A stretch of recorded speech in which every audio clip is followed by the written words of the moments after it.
Howdy everybody, and welcome back to INTR 101. So today we are going to be talking about some test taking skills. So like always, quality meme, this is the academic coaching team. Currently Rachel and I are the only two members, but we hold a whole lot of test taking knowledge. So test taking is never fun. It's not something that most people enjoy, but it is something that we have to do as students. So let's take some time to talk about some different ways that we can really improve the way that we take tests. So what goes into test taking, right? What are our test taking strategies and what goes into a successful test day? So we're going to kind of talk about going into the exam, during the exam, and how to tackle difficult questions, and then kind of following up after our exam is over. So going into the exam, I want you to think about what do you do to prepare on the day of the exam. So for me, I had a pretty strict routine on days that I had a test.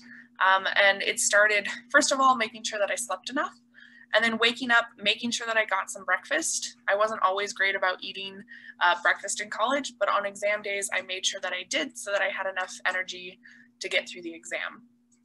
Then, depending on when my exam was, I would do a tiny bit of studying beforehand, but I always stopped studying at least 2 hours before the exam, because I didn't want to stress too much about a bunch of knowledge, and at that point there wasn't really any more that I could learn. So that was my own personal strategy. Maybe you have a different one. But when it comes to going to the exam, the first thing you want to remember is make sure you have what you need. So that might be a blue book, a calculator, pencils, ruler, whatever it is that you know you're going to need to take the exam, have with you. Then reflect on your study habits. It might be a good opportunity to quickly glance at your notes one last time just to see, you know, like, oh yes, I remember that fully. Ooh, that was a difficult thing for me. Maybe I should try and tackle those questions first, anything like that. If you're taking an exam in person, make sure that you arrive early to the space, sit in your usual desk, have some sort of consistency for yourself. If you're taking an exam online, still kind of log on early if it's at a set time, just to make sure you have some space for yourself to breathe, to relax, and to get kind of focused and ready for the exam. Now, one other thing that goes into kind of like getting ready to take the exam is make sure to pump yourself up. You know, remember that an exam is an opportunity to show what you know and what you can do. So oftentimes we'll go into these exams with a really like negative mindset about how awful they are, how it's just like this huge test that's going to determine a whole lot of things. And that's really rough and makes it really hard to kind of focus throughout the exam if you're always panicked about that. So one thing that you can also try is reframing your perspective. So one thing that I've noticed for a lot of students, including myself, was when I would take an exam, I would see it as, okay, I have 100% and every little thing I do wrong takes points away. But that isn't necessarily true. What it really is when you go into that exam and you sit down and it's handed to you, you have a 0, right? There's nothing filled in on that exam. You have 0 points. So every little thing that you put down, every bit of information that you add to that test can give you points. And every little point matters and counts towards a grade that's really great. So that sort of perspective of filling up the bucket versus emptying the bucket can be helpful. And then as just a side little thing, try and find a theme song. Maybe there's a particular song that really pumps you up before every exam. Listen to it, you know, have that sort of musical moment for yourself to kind of get in the testing mindset and to feel confident and good. Mine was I Don't Care by Econopop. Like, that was a jam when I was an undergraduate, so like that was my pump up song. But find whatever song is best for you and makes you feel jazzed about the thing that you're doing. Now let's get into actually taking the exam. So we're going to start out with some general strategies and then we'll discuss more specific ones for different test types. So when you sit down, one of the first things to do when you first get your exam is a brain dump. And this is just writing down things that you don't want to forget. So Maybe you're taking a math exam and you're really trying to remember the quadratic formula and you've been like reciting it every night and trying to get it down. As soon as you're given that exam, just write it out at the top of the paper. That does a couple things. One, it frees up some brain space for critical thinking on other problems because you aren't actively trying to memorize something or to remember something that you don't want to forget. So you can do this with important dates. If you have like a really important vocab word, just write it down at the top. Take a few seconds to do that, and then you won't be stressed about it for the rest of the exam. Next, stick with what you know at first. This is going to build some momentum and allow you to get a lot of points, or like a baseline of points for the rest of the exam. Questions that you're really comfortable with, you can answer a lot faster, so you aren't going to waste a ton of time on them. And once you get all of those done, you can kind of reevaluate how much time you have left and how you can tackle the next kind of harder questions. Make sure that you're reading the questions and the directions completely. You know, there might be a like, do this problem and. Make sure you know what that and is, and that you're doing all of the work that is required for the exam. And then, you know, when all else fails, give yourself a little bit of a positive visualization. So recall the study session, think back to some of those connections that you made while you were studying. Maybe you listened to the same song while you studied for your geology class. Think of that song, maybe that'll help generate some memories. Okay, so now we're gonna go through different question types and sort of discuss some basic tips for those questions. So first off is multiple choice questions. You want to make sure that you read all of the options and then cross out any wrong answers. So you're going to try and look for ways to eliminate choices that don't work. You might be able to check for grammatical fit. So maybe the way that the question is structured and there's a blank, like some words may not fit in as well as others. So consider those things. When it comes to multiple choice, if you can, skip questions that you don't know. I realize that some online exams don't allow you to skip around. So if you can do that, if you can't, try again to like go through each option and see what works and what doesn't. And again, if possible, skim the exam for hints. So most likely you won't find the like perfect answer to one question in another question, but you may find a figure or a phrase or a vocab word that helps jog your memory for that thing or that question that you're struggling with. Now, true or false questions are fun because it's a 50-50 shot, but that can also be really stressful. So the really important thing with true-false questions is to decode the language. So here are some tips that I want you to take with a grain of salt because it's not always true, but it can sometimes help out. So conditional language like sometimes, often, generally, seldom, or some, those questions are usually true. And unconditional language like always, only, invariably, entirely, those are usually false. However, this isn't a golden rule. This isn't something that's always going to be true. And math tests are a really good example of that. Sometimes super unconditional language is true on a math exam. So you want to pay attention to that wording really carefully and kind of break it down as you go. And then also pay attention to the directions. So some exams will have you answer true or false, but also explain why. So make sure you're diving into that to get all of the points possible. Now we're going to look at one quick example, but something to keep in mind is that all parts must be true for a statement to be true. So if something isn't true within it, it makes the whole statement untrue. So one thing that you can do is eliminate double negatives. So you want to break your statement down. So maybe the statement is the sun will never not rise in the east. Well, we've got a double negative there. So let's rewrite that statement without the double negative. And instead we have the sun will rise in the east. Well, from there, we took this really confusing statement and made it a little bit clearer and can see that it's true. So again, really look at that language and see if there's any way for you to decode it in order for it to make more sense. Let's talk about fill in the blanks. These aren't always a thing on college exams, but sometimes on the GRE or other entrance exams, they are still there. So one important thing to do with fill in the blanks is to determine the theme. You know, maybe it's covering a particular chapter of material, or it's just the vocab words, or, you know, for anatomy and physiology, it might be a particular muscle group. So figure out what theme you're working with to kind of gauge where you need to be in your memory. And then skim the rest of the exam again to kind of jog your memory with those hidden hints that we talked about. For these fill in the blanks, it can be really important to check for grammatical fit. So if the blank is, you know, in the spot of a noun, make sure you don't stick a verb there. Make sure that things make sense in that way. And then, like, end of the day, make sure you fill in the space with something. So try out a bunch of words. Maybe one works, maybe one doesn't, but really start to figure out what it is that could go there.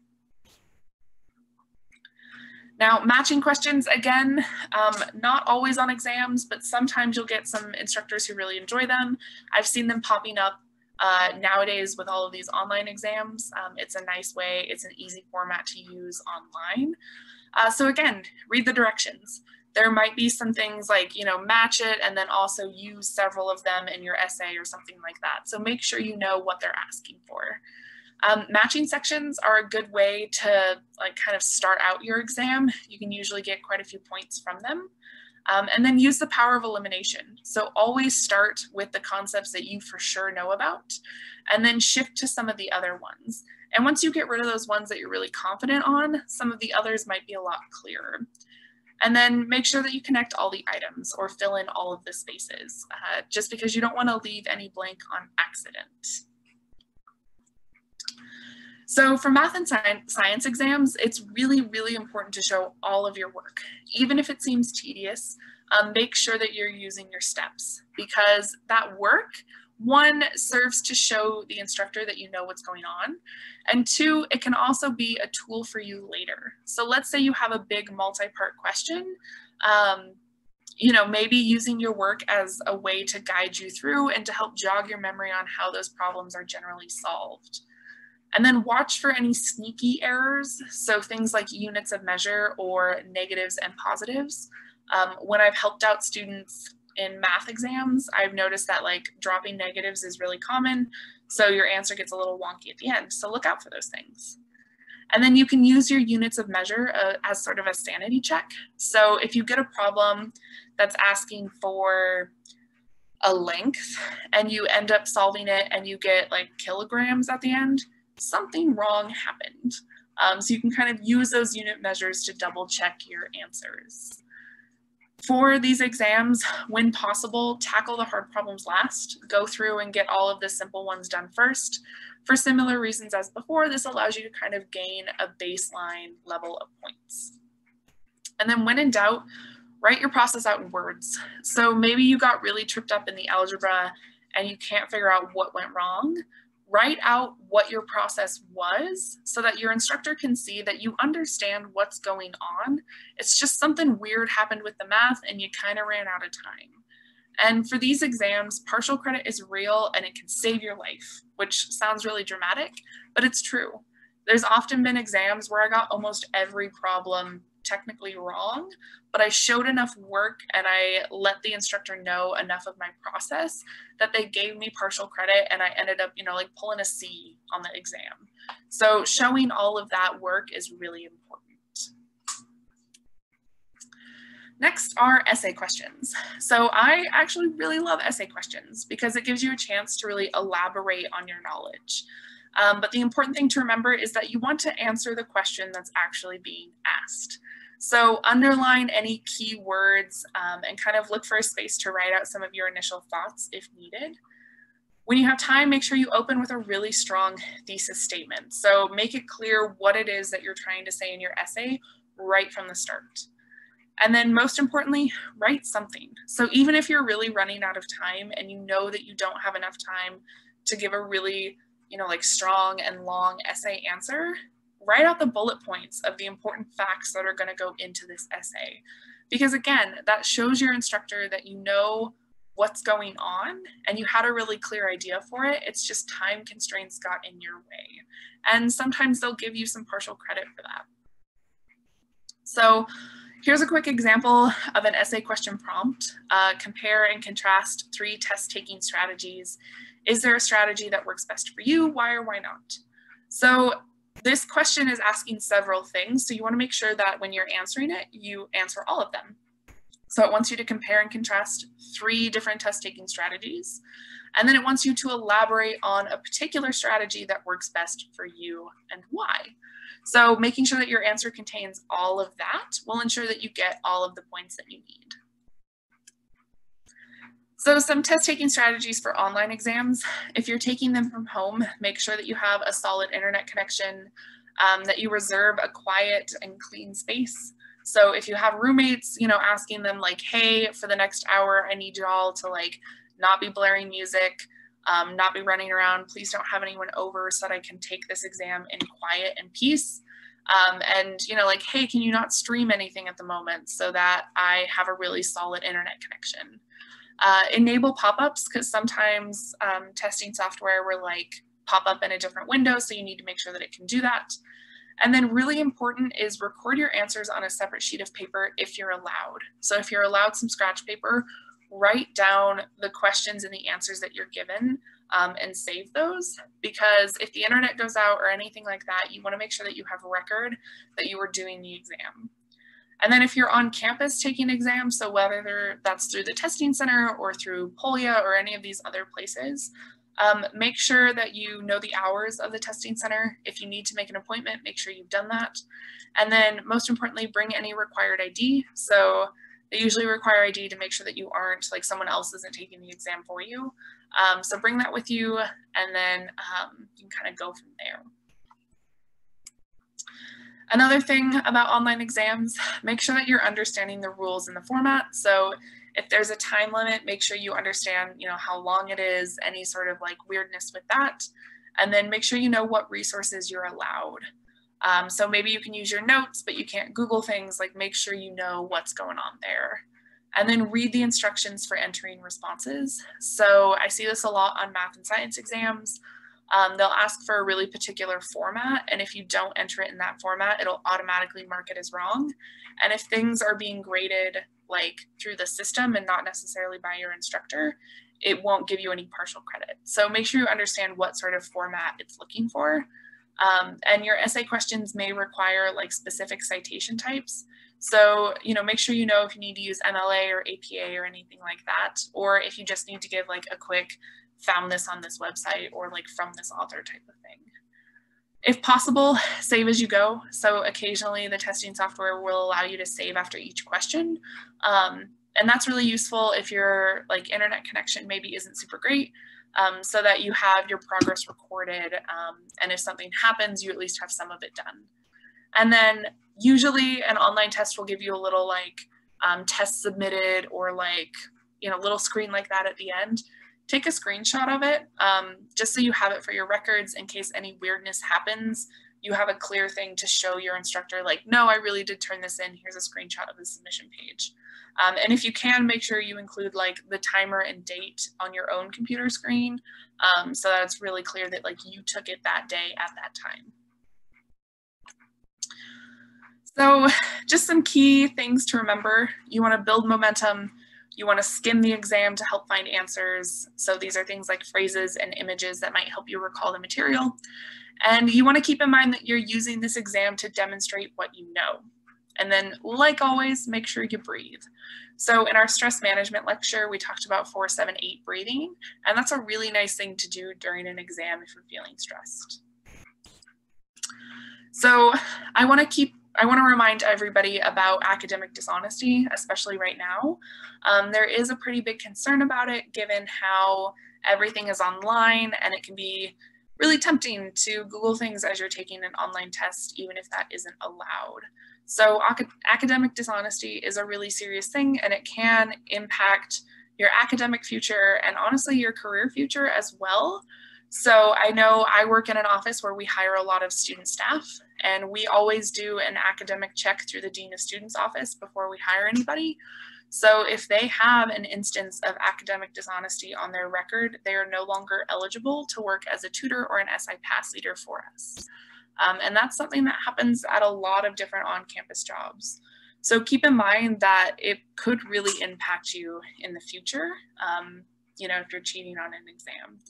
And second of all, cheating just doesn't help anybody, really. So The point of these classes is to help you build really important foundational knowledge that will be useful in your field wherever you go next.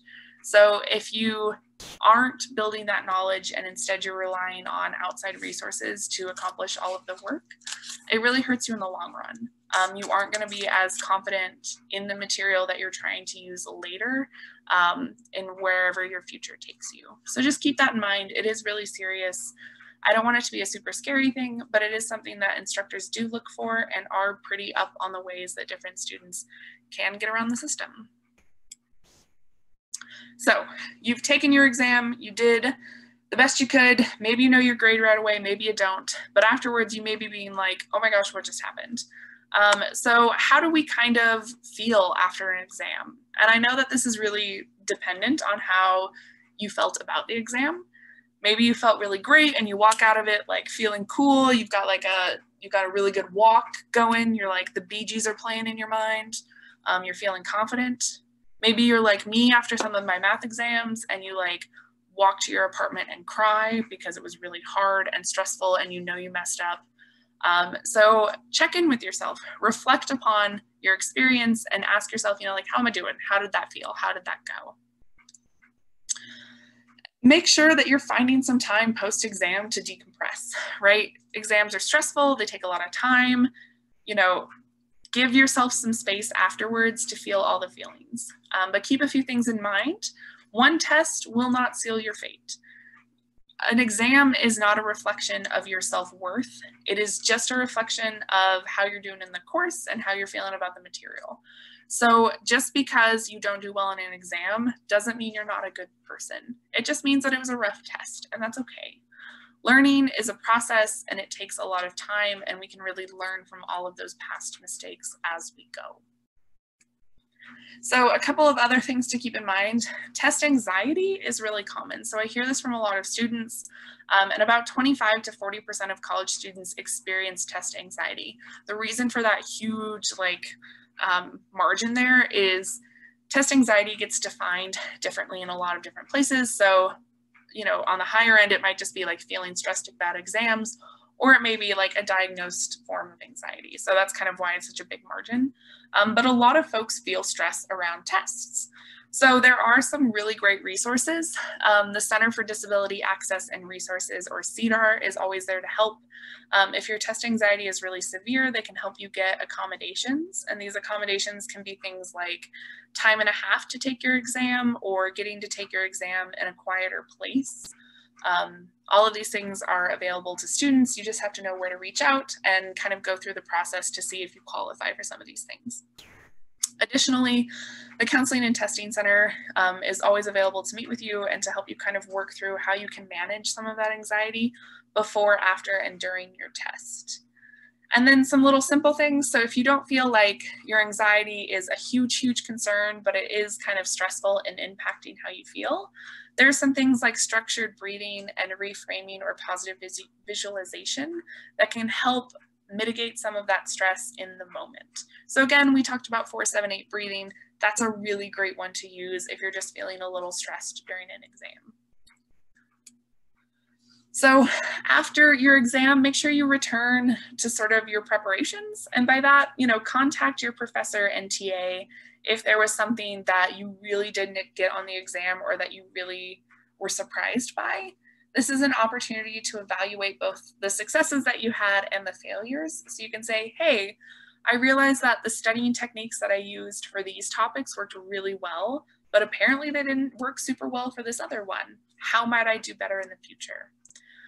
One of the other things you can do is meet with a tutor or SI pass leader and kind of learn from their student perspective, reevaluate how that exam went and what sort of tips they might have for future exams. And then reach out to other resources like your friends in the class, other folks who also had exams at the same time, and kind of check in with each other and see how things are going. And then keep in mind that failure isn't final. So make sure to practice some self-compassion with yourself. Don't judge yourself for any shortcomings on exams because it doesn't define who you are. And focus on how you'll feel after you've mastered the material in the future, right? So if you've dealt with a really bad exam, think about how you'll feel once you get it in the next exam. And then adopt the proper mindset. And what I mean by this is that it isn't failure, it's a problem to be solved. So it's not like irrevocable damage, it's just something that you can work through. It's an opportunity to really dive into that material more. Return to what your definition of success means and kind of let that guide you on your next exam and how you can better prepare for it. And then cultivate a successful identity. So you are not a failure, you are a person with a perfectly fixable problem, and a successful person has a balance of successes and failures. So nobody is 100% successful all the time. Everybody goes through failures, and that's awesome, and they're both really valuable. So my final meme is this one because I love it, but I want you to keep in mind that exams are rough and they're really difficult, and it's a big challenge for a lot of folks. So keep that in mind as you're preparing and as you're going through them, and be kind to yourself about how you do in the long run. So we're gonna jump back over to BB Learn really quick and just talk briefly about what the deliverable is for our test taking section. And what I want you to do is make a practice test for a class that you're currently in. I want you to include at least 5 questions and use at least 3 different question types. And what I mean by question types are multiple choice, true, false, essay, fill in the blank, etc. So 5 questions, 3 different types of questions, so you can repeat some types. And then just please submit this as either a Word doc or a PDF. Let me know if you have any questions. If you have any issues submitting it online, you can always email it to me. Just make sure you clearly tell me what it is. But with that, I hope you all have a really lovely day. Again, stay warm. It's supposed to snow soon, but have a nice time. Bye, everybody.